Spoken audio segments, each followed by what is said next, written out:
The sport of off-road racing is full of incredible stories, wild characters, legends, and even villains. We cover it all on offroadracer.com, but there's only so much we can put down in an article.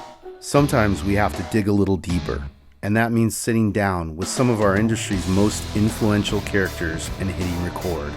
Welcome to the Off-Road Racer podcast, a Mad Media production, made exclusively for offroadracer.com.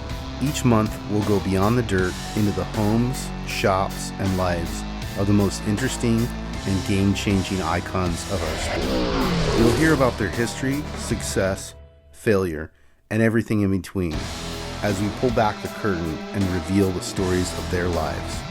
I'm your host, Matt Martelli, and this is the Off-Road Racer podcast.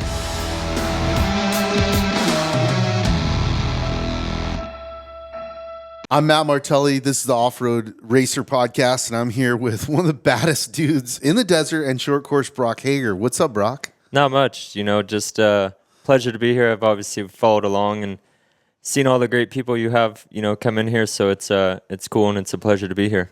Yeah, I want to get right into it with you, though. Like, this week, it was announced that you're going to Dakar. That's pretty exciting. Yeah, it's crazy, growing up and racing and, always kind of watching Dakar and I never really, pictured me going there and obviously, Seth went back there, Mitchie went back, AJ went back, and obviously following along Ricky and Sarah and stuff, and it just kind of came about, recent, and I'm super excited to go. It's going to be a big task, but I'm up for it.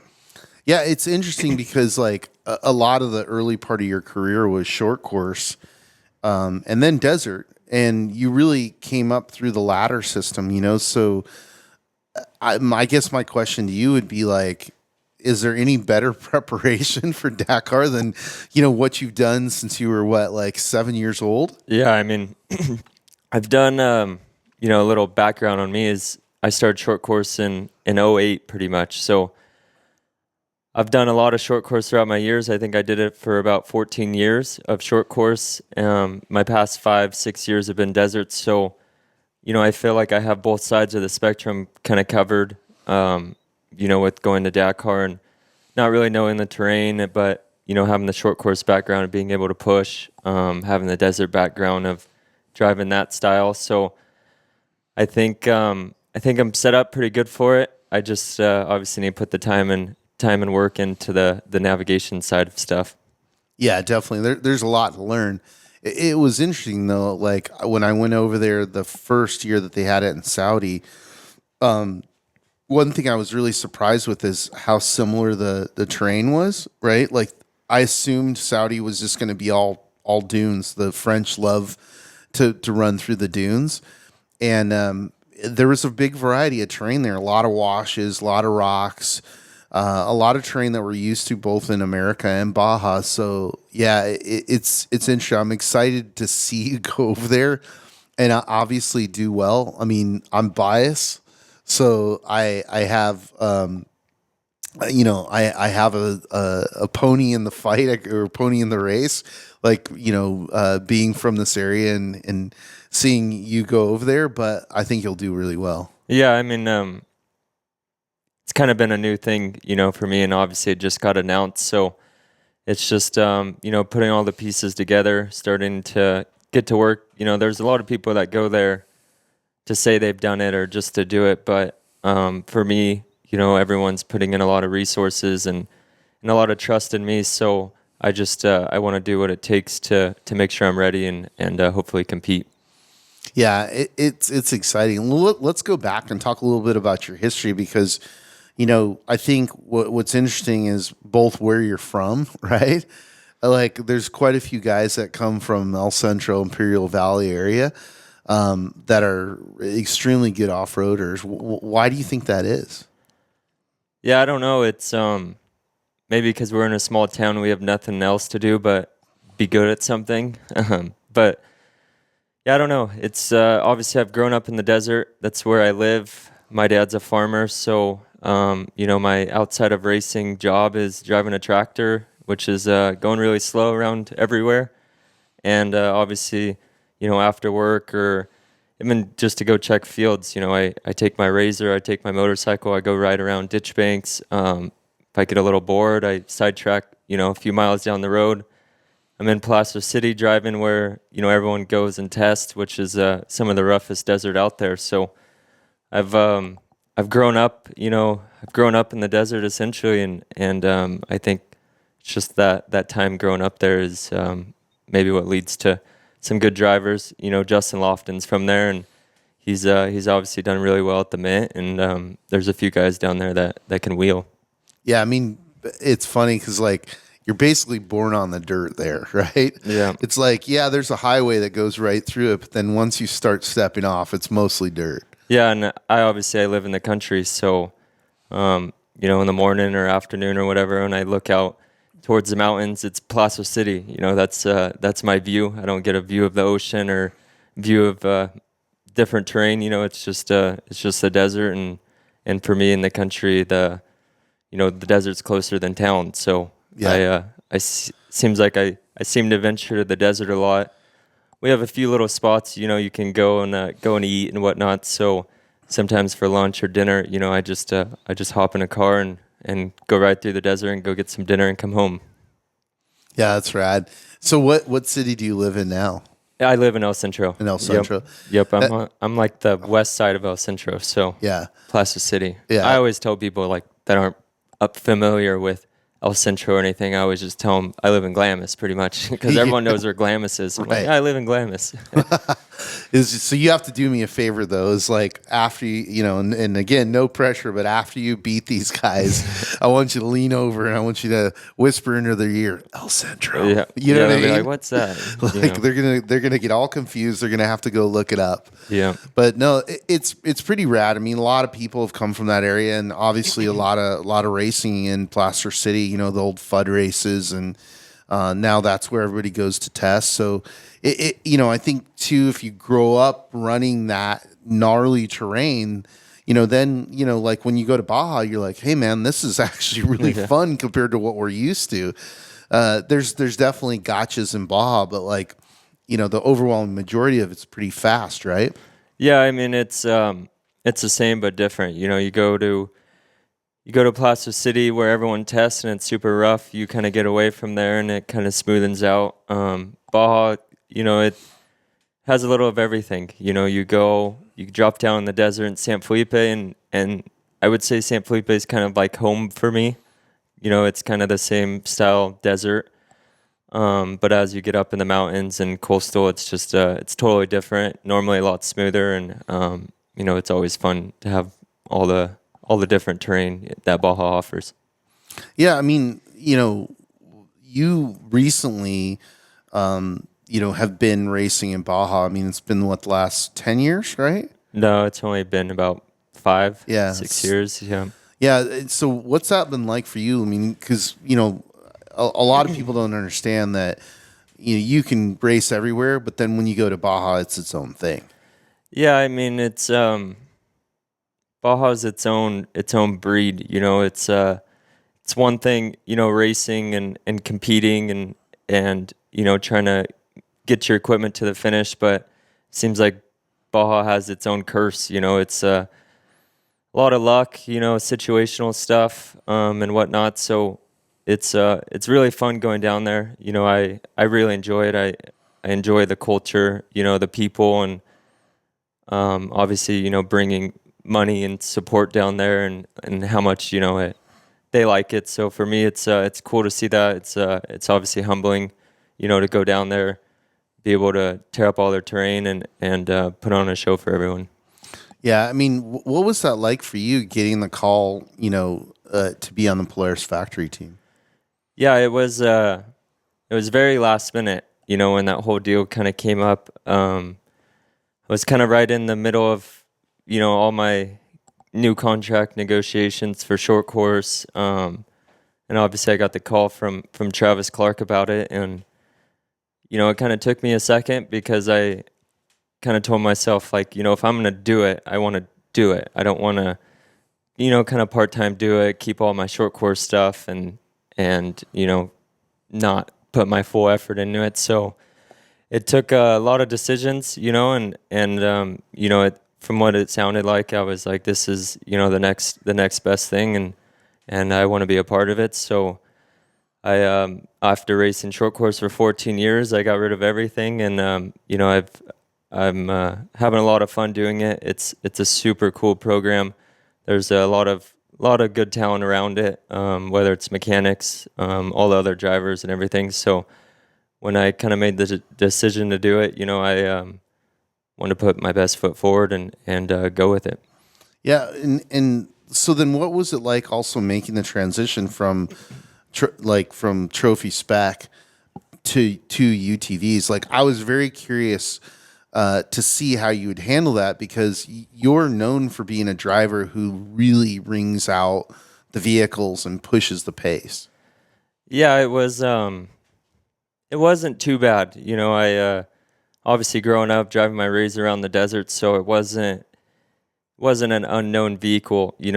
I've never been in. It was obviously something I've never competed in on the desert side, because short course, I race UTVs, but totally different. So it was a little tough at first. Obviously, St. Felipe, I think I got about dead last. I had a pretty bad run there, so it was different. It's they're fun little cars. They're very capable, and I think every race it's just trying to figure out how much harder I can push them. It seems like every race, I get to the finish line, I'm like, holy cow, everything looks good as new, and I could probably go faster. So it's just trying to figure out that balance, and obviously, as I continue to push it more, everything, the cars, the Polaris is, upgrading everything, and the cars are just getting that much more capable.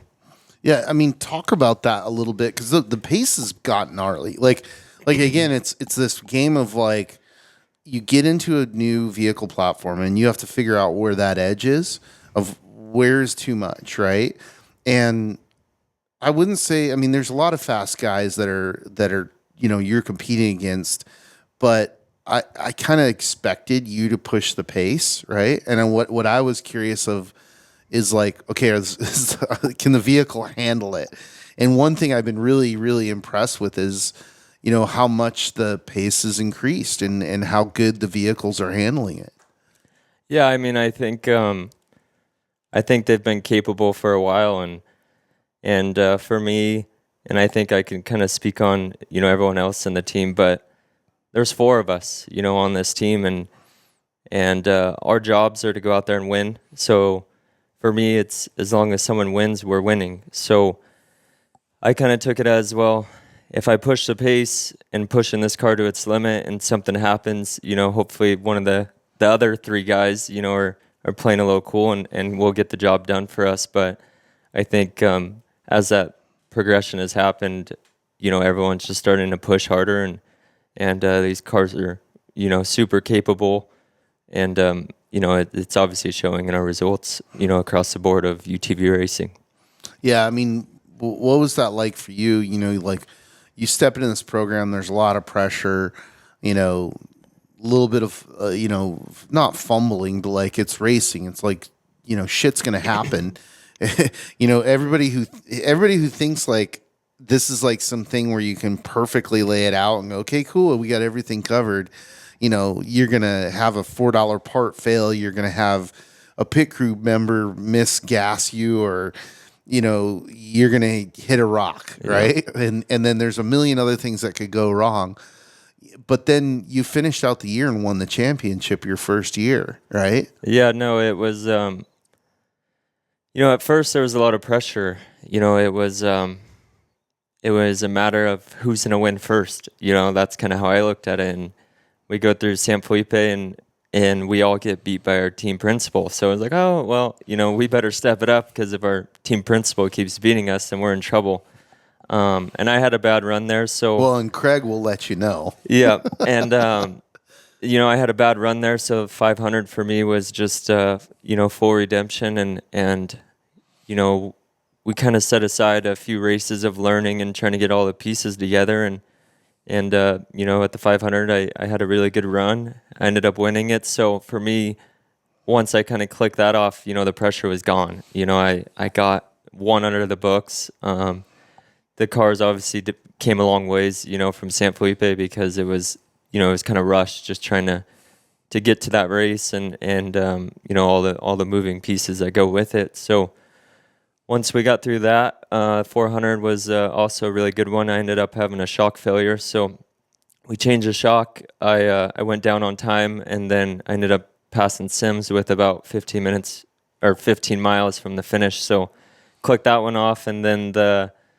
1,000 was kind of a up and down 1,000. It was one of those Baja adventures of having an issue, and it was super early on in the 1,000, and luckily I was still in it. And for me, I've driven the car the most, so I wanted to be the one to drive it the hardest, just because I've driven it versus trying to rely on someone that's never really driven the car at all. So I pushed really hard for many hours of the 1,000, and as I was doing it, I'm like, well, this could be about the dumbest thing I could ever do, because we're at mile 200 of a 1,200 mile race. But it all worked out. The car was in good shape, and passed it through, and was able to get to the finish line, and obviously wrap up that championship, which was cool to do that. Obviously, Caden winning, so went undefeated on that year and won the championship. So I think it was a strong showing for the first year.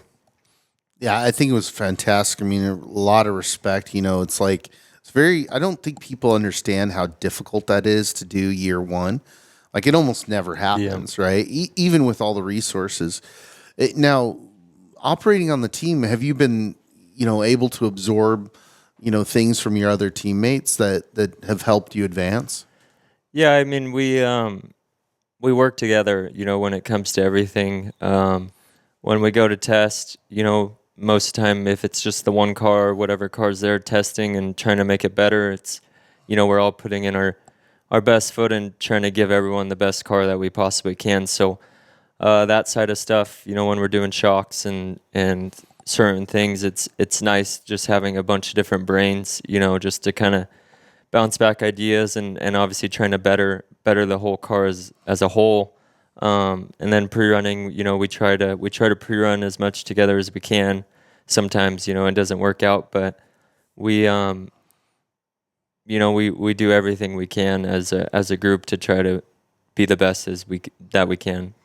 Yeah, nice. I mean, I think obviously in other forms of motorsports, the team aspect has proven to be extremely valuable, especially with sharing information. Yeah, I mean, it's we're all there to do the same job, which is win, get that razor to the finish line and win. So we all have the same outlook on it, and obviously we always just try to make it the best that the car can be. Yeah. Do you think that, let's talk about your experience, because again, I think that that's one of the things that's like, people see you on the Polaris team and they're like, oh yeah, he's the Polaris guy. They don't know that, you started with Trophy Karts and you raced Class 10, you raced UTVs, short course and in desert, and 6100. Am I missing anything? No, I think I've done my fair share of racing, and it's crazy, obviously working through the ranks of everything. For short course, I've done, everything up to Pro Light. I've driven a Pro 2 every now and then. I would practice Jeremy McGrath's Pro 2 on days when he obviously wanted that extra outside look on certain setups and stuff. So for me, they blow me away. The Razors truly blow me away. Obviously driving a 10 car, which is, a limited car in a way, and driving a 6100, which is, it's a trophy truck with a smaller motor. I've driven a few trophy trucks. It's crazy what those cars, nowadays are doing, and I think they're honestly just kind of getting started in that world of trying to go fast through the desert. I think for a while, when they were making these cars and for people to go to Glamis and have fun, they were more so making them for the trails, and now with Polaris, having this team and taking all of this, all of our input from racing and in the real world of beating the heck out of stuff, they're taking it back to try to develop really good cars for racing.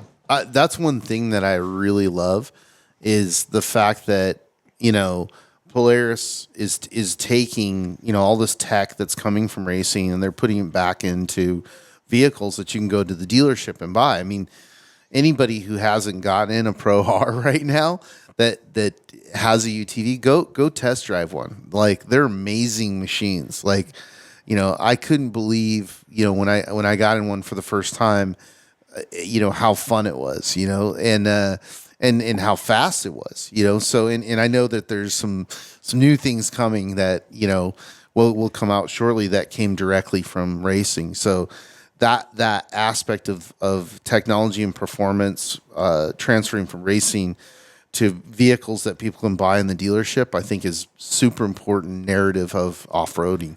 Yeah, no, the Pro R, I never driven one except when I got on this team. So I never kind of knew what they were. I was with a different manufacturer for many years, so I, kind of didn't drive, the latest, greatest of these models. And the first time I got in the Pro R, once I, signed the deal with Polaris to do this team, I was truly blown away. Just a bone stock car. How capable they are. Our race cars, people think they're like this crazy custom thing, but a lot of our race cars are stock. I think compared to some people we race against, like Sims or the Matlocks and all these other racers, I would say our cars are probably stocker than theirs. So it's cool to showcase, what potential just a stock car has, essentially. Yeah. When you're racing, you're definitely one of these guys who's known for like kind of being all calm and in mode. Describe what that's like for you. Is your heart rate racing, or are you just in chill mode? No, I would say I'm more so chill mode a lot of the time. I just try to play it out, do what's needed. I obviously with my many years of short course racing, I have that big push in me. I try not to use it too much because it's just really pushing equipment at that point. But I just kind of do what's needed. I just I just play it as it lies, and just hammer down.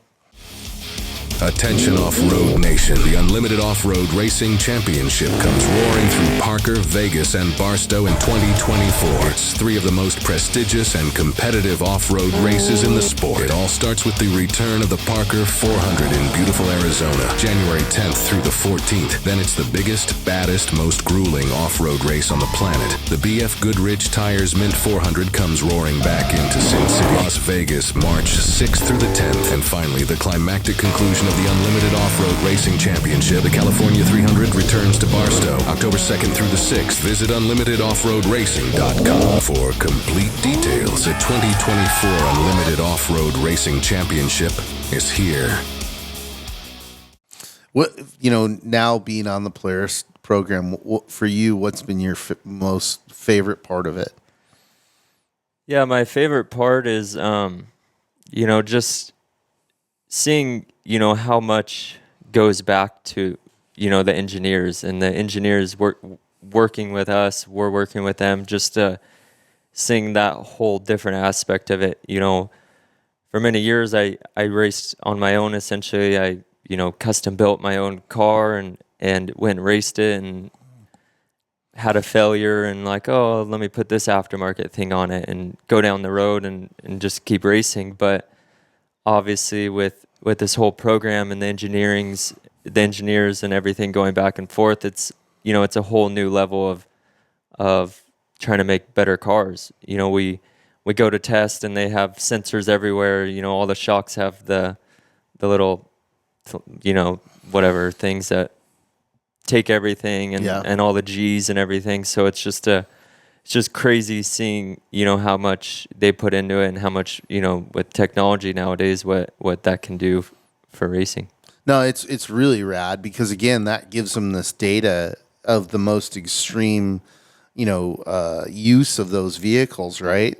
And then they're able to extrapolate that and go, hey, you know what? We can make a better A-arm. We can make a better, wheel. We can make a better, whatever the product is that they're making, and then that translates to the consumer. That's really cool. Yeah, and I mean it's the same with Fox, on these cars having the live valve, and King of the Hammers. I actually raced on it, but the active link that they're making, which is essentially an electronic sway bar, and it's just crazy seeing technology and how much that's benefiting it this far, and obviously it's just kind of getting started with electronics and shocks and sway bars and everything. Before you know it, we're not even going to drive it. So till now, I'm just going to keep hammering down so I keep my seat. Yeah, no doubt. I think we're ways off from that, but it is in like the Fox technology is really interesting because I had Dave Clark on, and one of the things that we were discussing is electronic sway bars.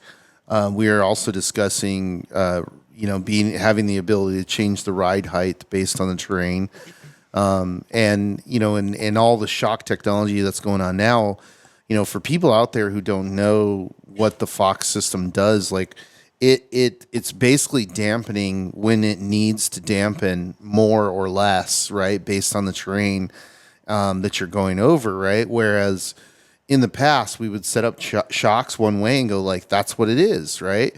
And so, if you're going into rougher, terrain, if you're going into smoother terrain, like it's a different thing. It's funny because getting in the Pro R in particular really felt more like a 10 car to me than it did a UTV. It felt, it was looser, but it's 4-wheel drive, right? So it's like, with the 10 car, you're driving with the ass, right? Like you are with most buggies. You're backing it in, and but with the Pro R, you were able to still have the luxury of that front wheel pulling you out of stuff and really kind of point where you're going and rocket out of those corners, especially. Yeah, no, I've obviously had my fair share in 10 cars, and they are a 4-wheel drive 10 car essentially. Sometimes I feel like they do certain stuff a lot better, and the stuff that they don't do as good, I would say they're very close. So it's cool seeing, a car you can go buy at the dealership or you can go finance, how capable they are. It's really cool to see it. And obviously with the 4-wheel drive, they can go anywhere. And for us, pre-running and everything, which our pre-runners are completely stock. So it's cool to, get in a wash and turn around and go mow through bushes and make a line and turn around and down the road you go versus, I've pre-run in some bigger stuff and it makes it really hard to pre-run when you can't turn around that easy. Yeah, no, it's a completely different experience. Yeah. It's funny. It's been funny for me to see, being a guy who like really was a big proponent of UTVs, to see the trophy truck racers abandon their, $500,000, $750,000 pre-runners for UTVs, because of how easy and efficient and inexpensive they are, Yeah, I think if you put a cab and an AC in a Razor, I think you would see a lot more. I think a lot of those guys just like to pre-run in those big trucks because the cab and everything. That's comfortable. Yeah, I mean, I would too, but I think a lot of people are kind of always have a Razor now, whether they have their big pre-runner and they're pre-running around, they tow their Razor and obviously get in it every now and then just to go and get in places that you you're going to get out easy. Yeah, I've done pre-runs in every sort of different vehicle, from motorcycles to UTVs to Chenis to the luxury pre-runners. And yeah, you get out of the luxury pre-runner after doing a 300-mile day, and you're like, your hair is perfect, and you're all comfortable because you've been in AC all day. You get out of one of the buggies, and it's like you're picking bugs out of your teeth, and it feels like your face is leather and, all that. Yeah, I mean, I remember my first time I went down to Mexico and started racing, I was in a different manufactured car, and, I pre-ran, 150 miles that day or 200 miles and spent a week down there or whatever. And I was thinking like Andy and Luke and Bryce and all these guys have been down here for 2 weeks, and they like do these crazy miles. I'm like, how do they do it? Like, I'm beat, you Yeah. know, like I'm over this. I just want to race and go home. And obviously my first time I went in a cab pre-runner. I'm like, holy cow, I'd spend months down here doing this. This is nice, you know? Yeah, I know you could live in it. It's Yeah. beautiful. Yeah. No, that some of the pre-runners that, you know, especially Stewart Raceworks builds are just, you know, they're top of the food chain, man. Yeah, they're crazy. If I could afford to have one of them as my daily driver, that's what I would do. I'd be Yeah. that guy. Yeah, I would too. Yeah. There's nothing wrong with it. No, they're pretty badass. You know, do you count your races? Do you know how many you've won in total? I'm over 100. I do have a list somewhere. At one point, I was keeping track of it because, you know, I kind of had on my resume. I think I'm up to like 150, Yeah. 160. I think I have, I think about 12 championships, you know, throughout my years. And you know, obviously with that, I have a lot of losses too. So it's just, I've had a lot of fun, you know, doing what I've been doing. I've had my fair share of success in it, and you know, I feel in a way I'm kind of just getting started, and obviously I just wanna keep going, and with the new Dakar, you know, route, it's a whole different world, and hopefully that leads to something. Yeah, definitely. I mean, is there, you know, out of the world of racing, is there a racer that you look up to and you're like, man, if I could do what he did, that'd be remarkable? Yeah, I mean, I've for the longest time ever, and I still do. I you know, I look up to Rob Mack. You know, I kind of look at what he's done. He's obviously been very successful. He's made a career out of racing. You know, and there's not a lot of people that, you know, their only inlet is racing, and that's what they do. And for me, you know, I've obviously raced for a long time, and you know, I work for my dad on the side, but mainly racing is my job. So I obviously look up to him and on that aspect of stuff, and you know, I just hope to keep on racing. Yeah. Yeah, it's funny because your demeanor, you're not like a super flashy, loud guy, right? Your demeanor is a lot like Rob's. Like, he's very, like, if you didn't know who he was and he was standing there, you would never know, right? He's just kind of like sitting there observing things, you know, quiet, you know, not like, hey, I got to have the cowboy hat on and the flashy whatever, right? So that's interesting. And two, like, your career of you know, short course racing and desert racing is very similar. I mean, I think that, you know, and this is a question to you, is like, do you think that experience with short course gives you an advantage in the desert? Yeah, I think just having, you know, that, you know, my mentality of growing up my whole life essentially is racing and trying to be perfect and pushing 100%. You know, that's it's been my whole life of racing is just trying to be perfect on every corner, every move I make. So I think when that plays into the desert side of things, it's just trying to be perfect, you know, not making any mistakes, keeping the car on the road and keeping it chugging. You know, your dad is a big cheerleader for you. You know, you guys have a really strong relationship. You know, what's it like for you to, you know, to have your dad involved with, you know, pushing and supporting you? Yeah, no, it's huge. You know, he's like a super fan, you know, at the races, and the same with my mom. You know, they just like to see me do good. They do whatever, you know, they can do to push me to be the best I can. So I just I try to win and try to get back there. Yeah, that's cool. You know, for you, you've had a lot of victories. Is there one that stands out that you're like, man, that was, you know, a difficult one, or it meant a lot because of where it was at, or what have you? Yeah, I think it was what was it? 2018 Mint 400 in the 10 car. I was doing really good, and I ended up getting together with the UTV lapper. So I rolled the car. I was upside down, got out, whatever, got it flipped back over was down on time, and my roof flew off and my radio, everything was gone. So I had a feeling I was down, and the first pit, Jake Velasco at the time was prepping all of my stuff, and he's a phenomenal prep guy, but he had my roof, and all he had, with duct tape, he had taped haul ass. So I assumed there I was down, and I pushed hard, pushed really hard, and I ended up winning it by 20 seconds. So that was probably my most fun, most challenging race I've done, that put me to the test, and it was obviously fun to win the Mint. I've won it 2 years in a 10 car, and the third year I won it in a 6100, and that course can get really chewed up, and I think that's what makes it the Mint 400 and one of the toughest races in the States. Yeah. What do you think that taught you?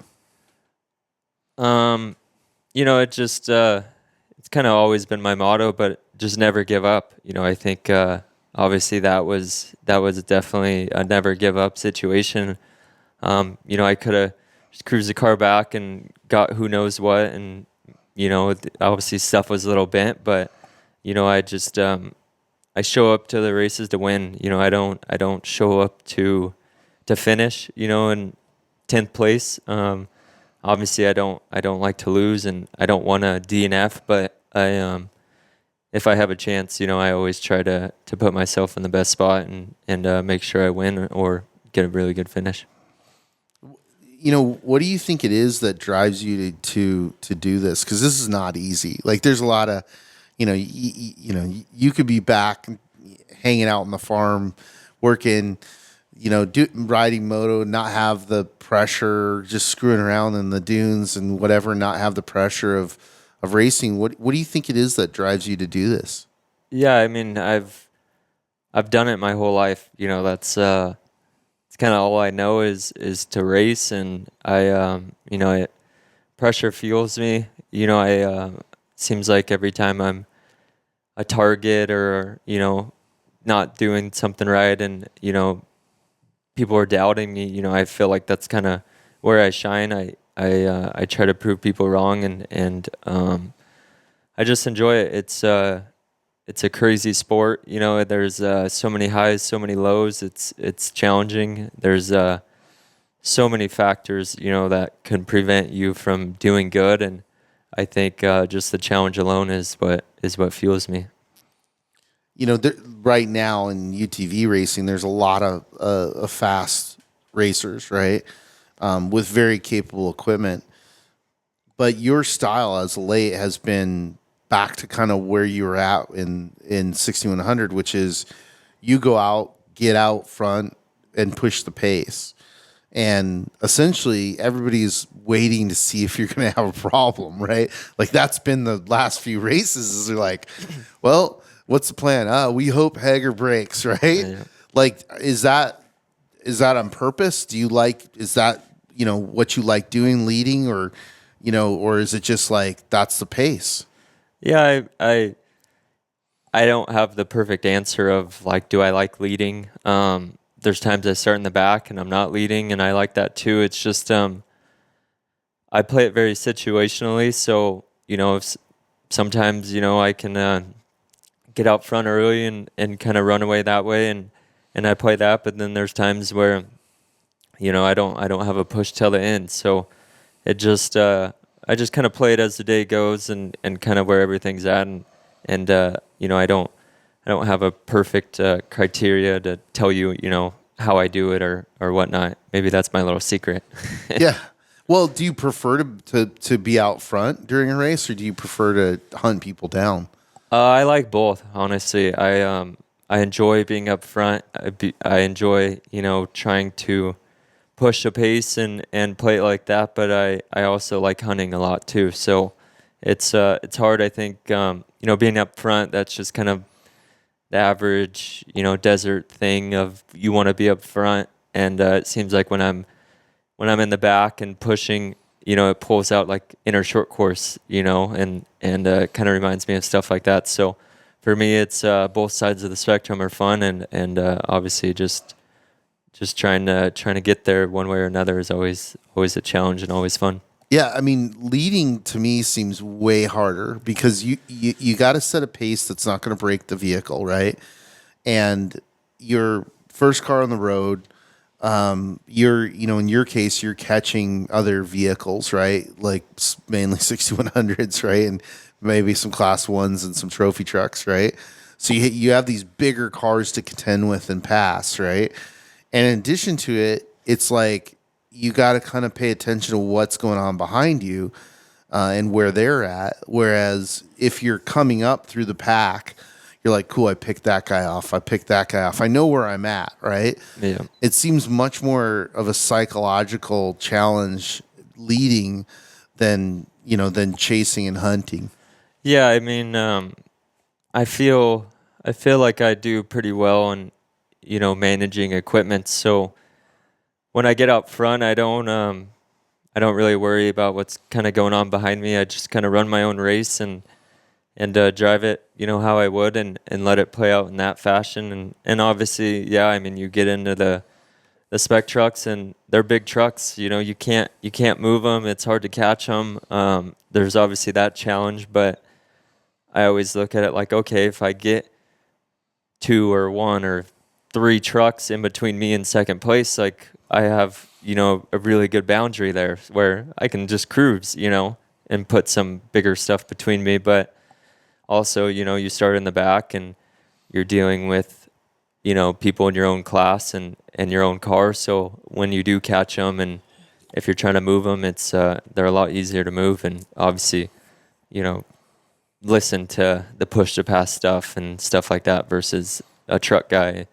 They don't want to get passed by UTV. And I mean, I've driven a truck, and I think if a UTV passed me, I'd probably be pretty mad too. I actually was really funny because I was down it was last year. I think it was at the 500, and I was at the finish line, and I heard a funny conversation where somebody talked about that you passed them, and they were like, yeah, this guy comes blazing past me in a UTV, and so immediately you're like, oh shit, like I got to go get that guy. But then he realizes it's you and he has no chance, right? Like he's like, oh, well, it's fine, right?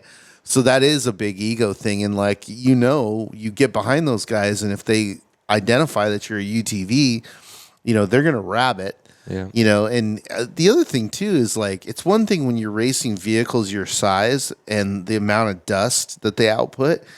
But when you get behind, either class 1 car or 6100, it's crazy. It seems like it's 10 times the amount of dust. Yeah, no, I've had my desert career has always been, running into other class stuff. I've never raced a trophy truck. I've never had the chance to be first truck on the road or anything like that. I mean, I could only dream of that. So for me, when I started racing 10 car, it was running into 6100s and trying to move them, and then 6100s, it was 1 cars, and obviously, they're fast in a straight line, so it was always trying to catch them, and now obviously I kind of backtracked in UTVs, and yeah, trucks put up a lot of dust, so that's where sometimes in a UTV it's nice starting in the back because they don't put as much dust up. Yeah. No, 100%. Off-road race fans, the 3rd annual California 300 off-road race comes blasting back into Barstow this fall, Thursday, October 3rd through Sunday, October 6th. Don't miss your chance to see hundreds of the country's elite desert off-road racers go door to door on a brutal 300-mile desert race course and witness the exciting conclusion of the Unlimited Off-Road Racing Championship season. Visit thecalifornia300.com for more information and to purchase spectating, camping, parking, and VIP tickets. The California 300 returns! When you're racing, do you kind of have a game plan? Like, are you like, all right, I'm going to manage to this point, then I'm going to really push, or are you letting it come to you? No, I just, there's times I'm like, I should probably really try to plan this out, and it seems like every time I try to do it in that fashion, it never works out to plan. So for me, it's just kind of playing it as it goes, just literally just playing it as it's thrown at me and taking it from there. Yeah, it's an interesting thing for people to understand, like, how long these races are. Like, again, it seems like you can have a game plan going in, right? But it's like that saying, the Mike Tyson's saying, like, then you get punched, right? And that plan goes out the window. Yeah, I mean, it was like the Baja 500, and I was like, oh, I'll put together a plan, and Caden started in front of me and everything. So everyone was like, oh, when are you going to pass him? So I'm like, I don't know. And then I put together a plan, and before you know it, at mile 30, I was sitting on the side of the road broke for 4 hours. So, I think my planning of trying to plan is out the window for me, and I'm just going to go back to the old ways of just playing as it goes. Yeah, let it come to you. It's interesting because, again, it's this game of, like, it's a game of patience, but there's a moment where the patient part has to get turned off and you have to go into kill mode, right? And I think that's a very interesting thing that I see you do where, and I'm assuming that ability comes from short course, because a lot of desert guys, it takes them a long time to turn on, right?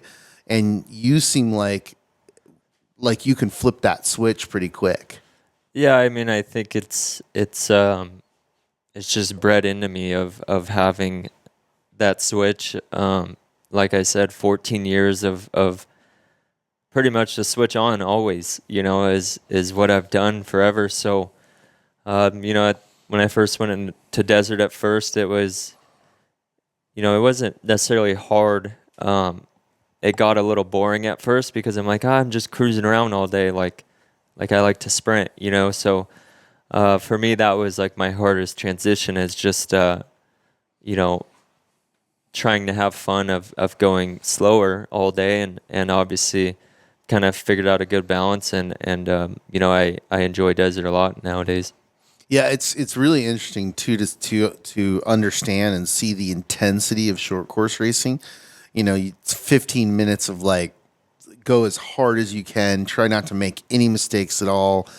Like, everything you're doing is in front of everybody. So if you make a mistake, the whole world sees it, right? So it sucks when you do, right? Yeah. Whereas desert racing is like, it's a marathon, right? Yeah. So you got to have this energy level that goes on for 6 hours, 8 hours, however long the race is. But then there's, like, all these, like, little mini wars within that where you're like, okay, I got to go right here. All right, that put me in now ahead in this position.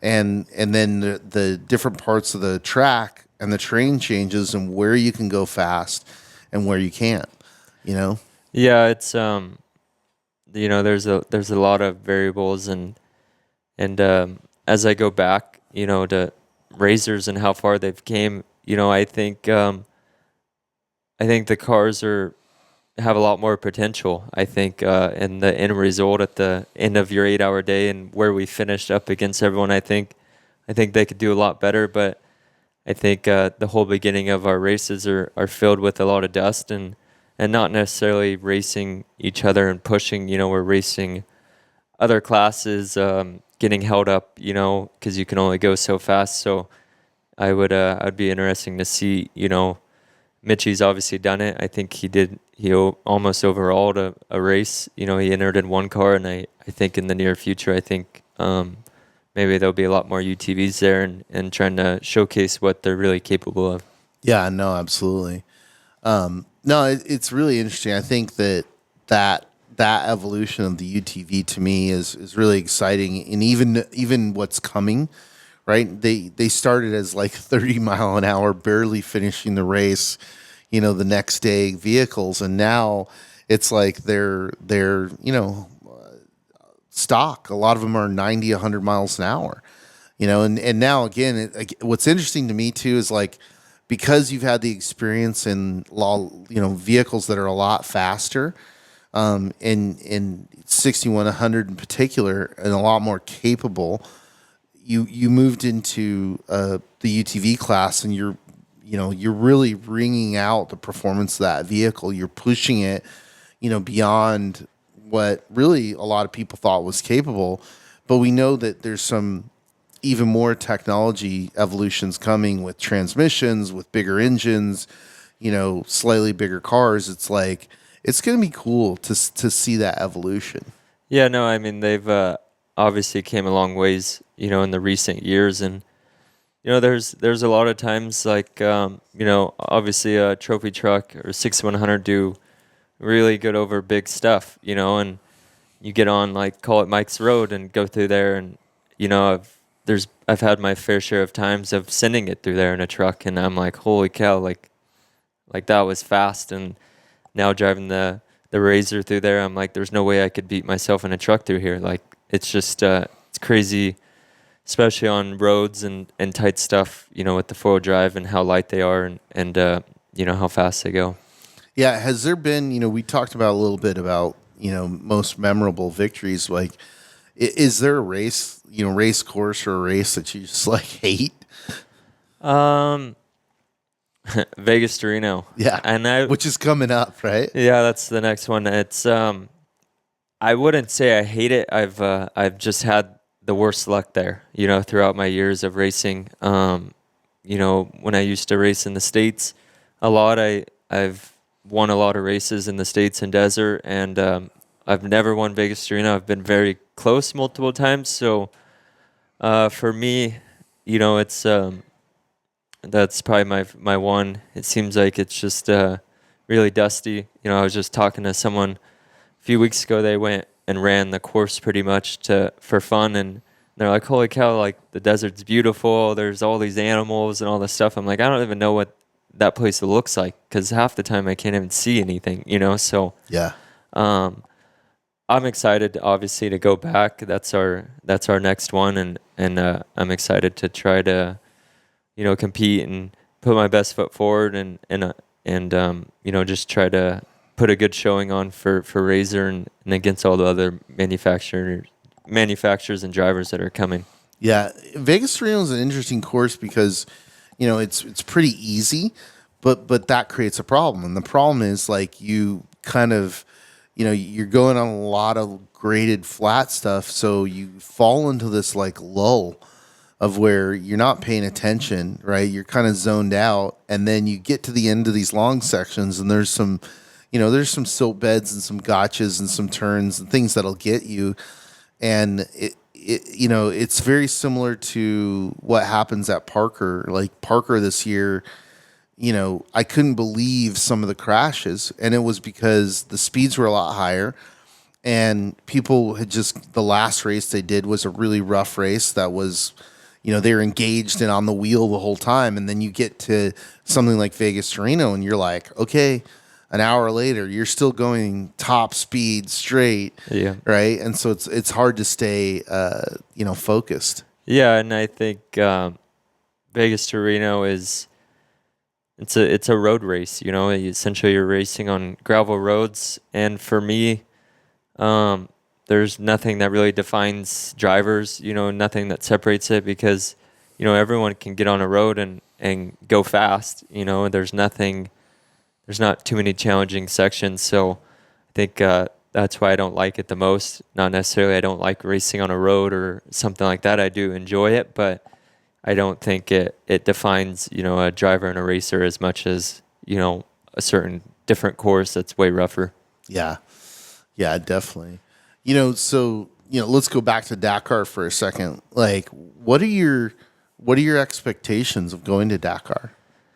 Yeah, I haven't obviously, put together what I want to accomplish my time there, but I'm expecting to hopefully do good. Obviously, the car that's going there is very similar to our desert cars, so the car aspect of stuff, I think it's going to be really good. It's obviously very capable.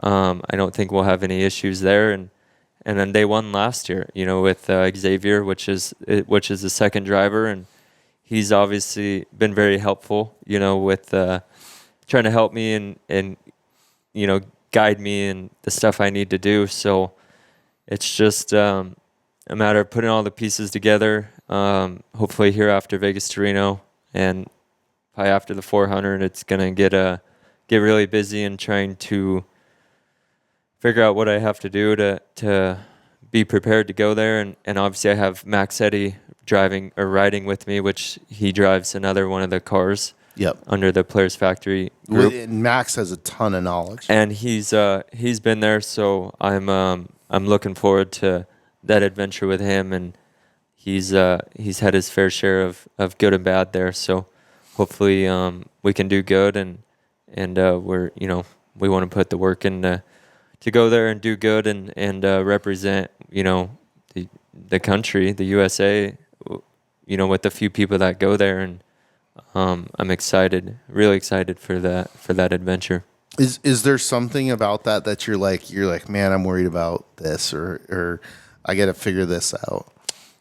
It's just the navigation, I've played with it a little bit, not enough. I would say my day-to-day right now isn't dealing with it too much. We're just trying to get through Vegas to Reno. So for me, it's like, I'm looking at the challenge essentially I have ahead of me come January, and I'm not really doing anything at the moment to prepare for that. So that part of it's like, kind of worrying me a little bit. Like I should be doing something to help that, but it'll be good. I think everything, all the pieces, hopefully will get put together right, which I think it's going to happen, and hopefully we do really good. Yeah, I think what the hard thing is, because you have all this experience to draw on, but there's that one piece, right, that you've got to conquer and learn. And if anything, you're like me, you're like, hey, let's do that now. Yeah. Let's get that checked off. So then, I can be comfortable for the next whatever many months, preparing for this thing. But I think that, again, it's that thing of just like learning how to read terrain, like I try and explain that to people and they're like, well, then what about this? I'm like, I don't know. Like after a while, you just look at terrain and you're like, oh, it's a mountain, it's a dry lake, but that area over there is going to be rough, right? So stay to the left of that and you're going to be better off, right? And that's what, that's, both also with the navigation part of it, which is a very important part. But again, with Max Eddy, you're going there with somebody that knows it. So yeah, I think like I just want to see you win. I want to see you win, but I want to see you finish, right? Because that's, I think, the most difficult thing about Dakar is, the amount of days that it is, right? So like our biggest race, lengthwise is the Baja 1000. So your day, if you're driving the whole thing, it's a long race, right? But what Dakar is basically a Baja 500 for 12 days, right? And the other part that a lot of people, I was talking to Sarah about this, is like the transits.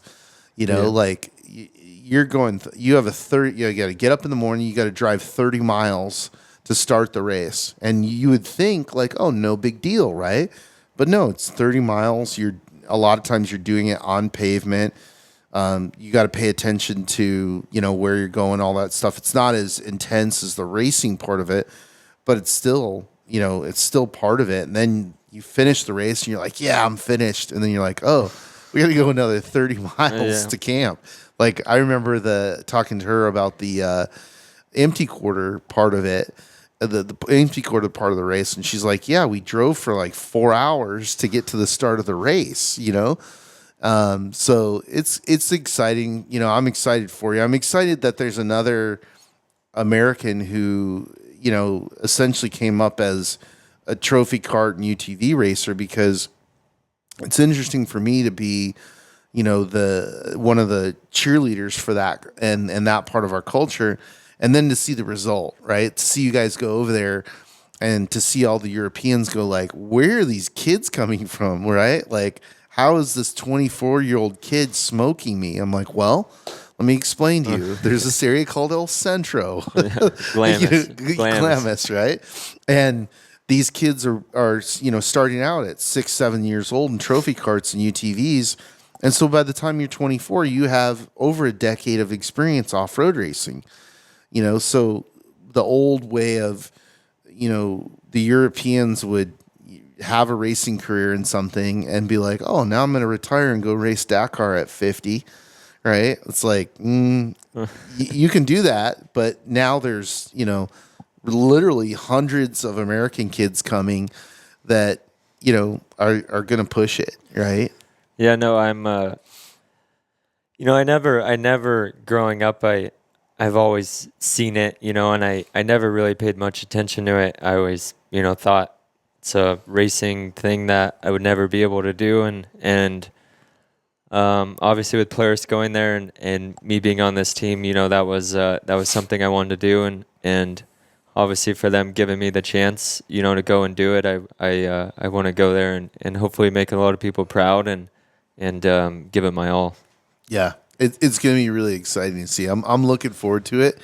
We're definitely going to be here cheering you on. Yeah, no, it'll be fun. It'll be really fun. Awesome. Well, hey, man, thank you for doing this. Good luck at Vegas to Reno. Good luck at the 400. Good luck at the 1,000 Dakar and all the other things you have coming. Yeah, thank you. Thanks for having me on here, and hopefully I'll see you again. Yeah, definitely. Thank you. All right.